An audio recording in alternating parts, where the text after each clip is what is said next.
और दूसरी जानिब पीटीआई के सेक्रेटरी जनरल असद उमर कहते हैं कि हुकूमती जमातों ने दिन भर अदलिया और फौज पर हमले किए। जब केस की समाअत शुरू हुई तो कोई भी असल मुद्दे पर बात करने को तैयार ही नहीं था।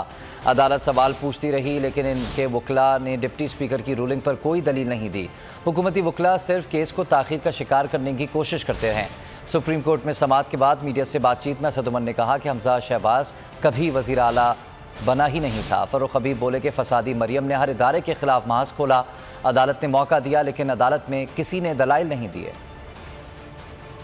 तकरीरें हम देखते रहे पिछले 2 दिन से जो प्रेस कॉन्फ्रेंसें की गई हैं उसमें हमें यह बताया गया कि अदलिया अच्छी नहीं है पाकिस्तान की, फौज के ऊपर हमले किए गए। दूसरी साइड का जो भी वकील उठता था तो वो ये नहीं अपना दिफा पेश करता था कि क्यों डिप्टी स्पीकर ने सही फैसला किया। फरियाद ये होती थी कि किसी तरीके से टाइम हमें और दे दिया जाए। बार बार कोर्ट के अंदर जो है वो जज साहिबान ने मौका कोशिश की, केस है उसके मेरिट्स के ऊपर बात नहीं कर रहे थे क्योंकि मेरिट है नहीं कोई केस का। आज कम से कम ये तो उन्होंने फैसला कर दिया है कि ये फुल कोर्ट नहीं बनने वाला और हमारा ये मौक़िफ़ बड़ा वाज़ेह मौक़िफ़ रहा था जिसकी कोर्ट के फैसलों ने तस्दीक की कि हमजा शहबाज कभी पंजाब का वज़ीर आला मुंतखब हुआ ही नहीं था। अपनी जो है वो फीसों के बड़े बड़े बिल बना लिए। आइन का आर्टिकल 63A(1)(b) है जिसमें पार्लियामेंट्री पार्टी की डायरेक्शन का जिक्र है, उस पर कोई दफा नहीं पेश कर सके। ये फसादी मरियम सफदर जिन्होंने ना कोई सिक्योरिटी का दायरा छोड़ा, ना अदलिया छोड़ी, ना नैब को छोड़ा,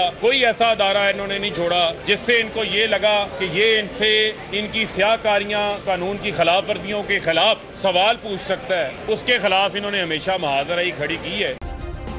सब्सक्राइब करें और बेल दबाएं ताकि कोई खबर रह न जाए।